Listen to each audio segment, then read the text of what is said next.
Yeah, why would I compensate you more for going slower? What is going on, my friends? Mike Walker here. And I wanted to share with you an idea that kind of struck me today. I was driving up the road and just thinking about value. Like, where can I bring the most value to our listeners of the podcast? And one of the things that came to me was a discussion I had with a contractor recently.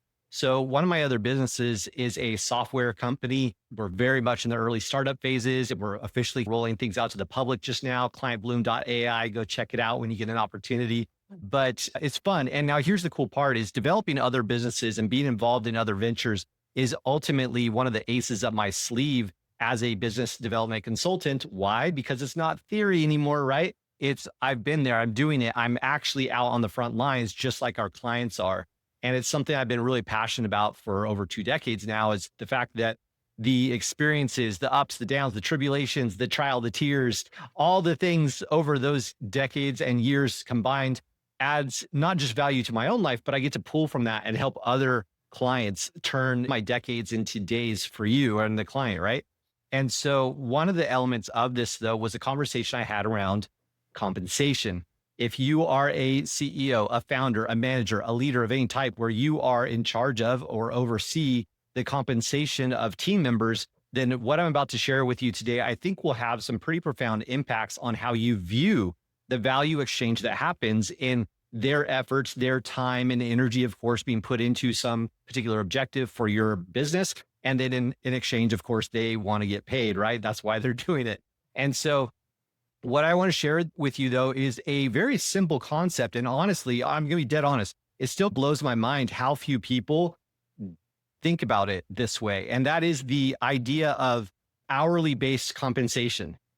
And so let me just give you some context here. Okay. So we're a software company, right? This other venture I'm talking about, and we're developing this really powerful AI driven client retention software. I'm really excited about it. And part of that venture, though, is the fact that I need developers. I need people on the front lines. We have our in-house guys, but I'm also now starting to bring outside people in for very specific projects. Okay. So we've got to be clear, we have our in-house team. They're always there.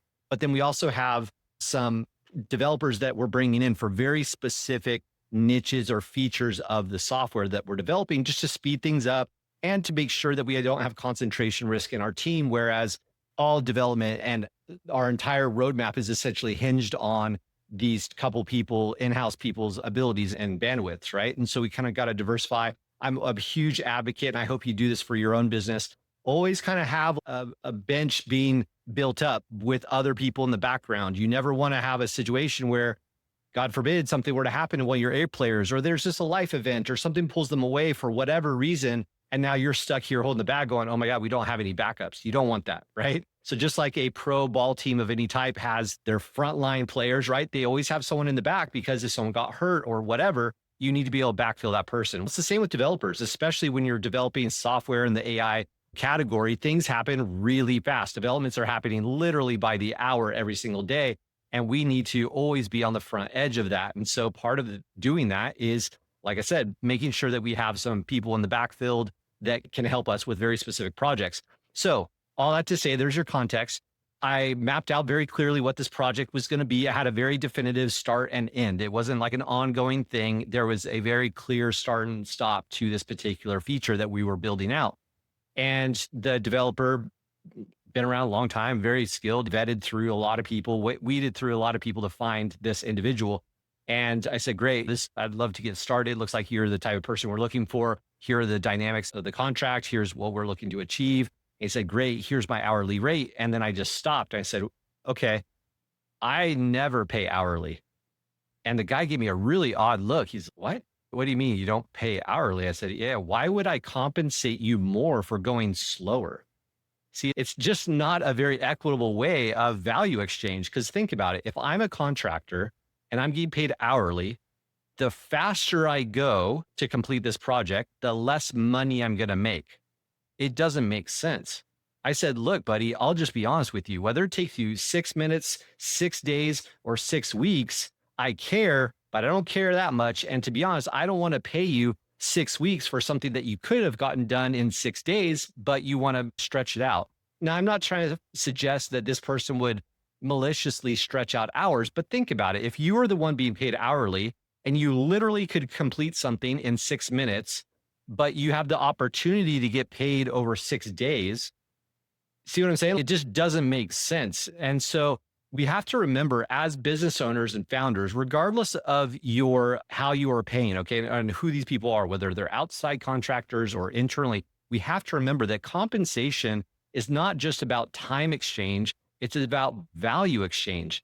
And ultimately, what we want to have happen is we want to reward the activities that we want, activators or the leading indicators of the end result that we are looking for, right?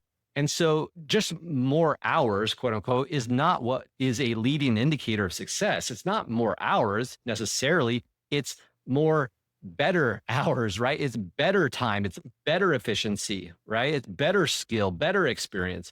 And so what this contractor and what I tell every single person that I work with in this type of capacity, I say, look, I'd rather just get a very shared understanding of what this is, what this presents to me, the business owner, as valuable. Let's prescribe a value to this end piece, whatever this end result may be. Let's prescribe a shared understanding what that value is. And then you tell me, how much is it going to take for you to get there? How much do I need to pay you in order to be it worth your time to develop this end result in quality and precision? I don't care about time. Like I said, I don't care if it takes you 6 minutes or 6 days. Does not matter to me. I'd prefer the shorter, to be honest. In fact, I might even pay you more if you can get it done in a faster amount of time than otherwise, as long as it gets done really well, right? We won't sacrifice quality or precision, certainly space, right? It immediately became clear. And every time I do this, I've been doing this for years. And every time I talk to a contractor and kind of share with them this concept, I say, no, I'm not going to pay you by the hour. I'm going to pay you by the result. You see the light bulb go on. And then right after that, in their eyes, every single time you see a sense of ownership take place. And now they are no longer a clock puncher, just pushing in time, reporting, hey, I spent this much time. I don't care about your time, bro. I do not care about your time. I care about the end result. Instantly, when they become the owner of their time, owner of the result, they take ownership of it's like now they are bought in. They're almost like a partner with you now because they have a shared synergistic compensation schedule with you. They realize, wait a second. So you want to get this done as fast as possible, as well as possible. I want to produce this as good as I can, as fast as I can, because technically, the faster I produce this quality end result, the more my hourly rate goes up, right? Because if I'm willing to pay them, say, $10,000 for this end result, and they realize, hang on, I can actually achieve this really well in a day, their hourly rate exponentially by multitudes of order went up versus what I would normally pay anybody on hourly rate, right? So see, they now turn into an owner of the project. They buy into it. And now their compensation isn't tied for just clicking away the hours and milking the clock. It's purely based on outcome, purely based on results.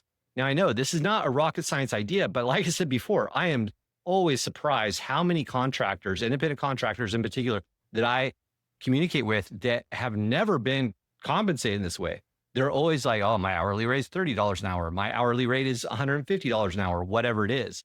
And it just so surprises me. Now, are there advantages to hourly? Maybe out there in some scenarios, maybe there are. Okay. So I'm not saying this is gospel per se, but more often than not, if you are the owner of a business and you are trying to develop something, it is imperative that your compensation strategy is synchronous to both your needs for speed, precision, results, and essentially getting it done quickly and well, and making sure that you get their buy-in. They need to be motivated by the same things you are. And when you pay them by the hour, you are literally compensating them more for taking longer. It just doesn't make sense. Doesn't make sense. Okay. So anyway, very simple concept I want to share with you today. But again, if you apply this, it's pretty amazing when you see the light bulbs go off.